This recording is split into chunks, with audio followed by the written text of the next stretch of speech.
SC వర్గీకరణ విషయంలో నిన్న సుప్రీంకోర్టు ఇచ్చిన తీర్పుపై సీఎం రేవంత్ రెడ్డి అసెంబ్లీలో ఎస్సీ వర్గీకరణ సమంజసమని అనడం కరెక్ట్ కాదన్నారు మాల మహానాడు వర్కింగ్ ప్రెసిడెంట్ తాటి కుమార్. మాలలు మాదిగల రిజర్వేషన్ లాక్కుంటారనేలా మాట్లాడటం కరెక్ట్ కాదని అభిప్రాయపడ్డారు. తెలంగాణలో కాంగ్రెస్కు మాలలు ఓటు వేయడంతోనే 8 ఎంపీ సీట్లు గెలిచారన్నారు.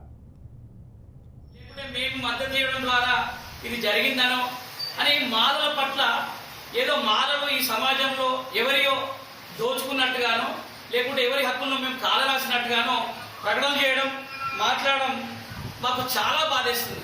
ఎందుకంటే ఎస్సీల కోసం భారత రాజ్యాంగంలో 15% రిజర్వేషన్ ఉన్నది, అది అందరికి తెలిసిన విషయం.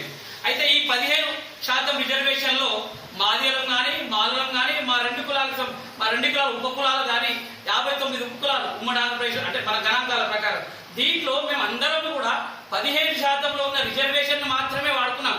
దాంట్లో మాదిగలు ఎక్కువ వాడుకున్నారా మాలలు ఎక్కువ వాడుకున్నారా సంఖ్యాపరంగా తేలుస్తాం. కానీ మాలలే ఈ 15% వాడుకున్నారు, లేకపోతే మాలలే ఈ రిజర్వేషన్ మొత్తం వాడుకున్నారనే ప్రక్రియ ఈ సమాజంలోకి తీసుకుపోతున్న కొన్ని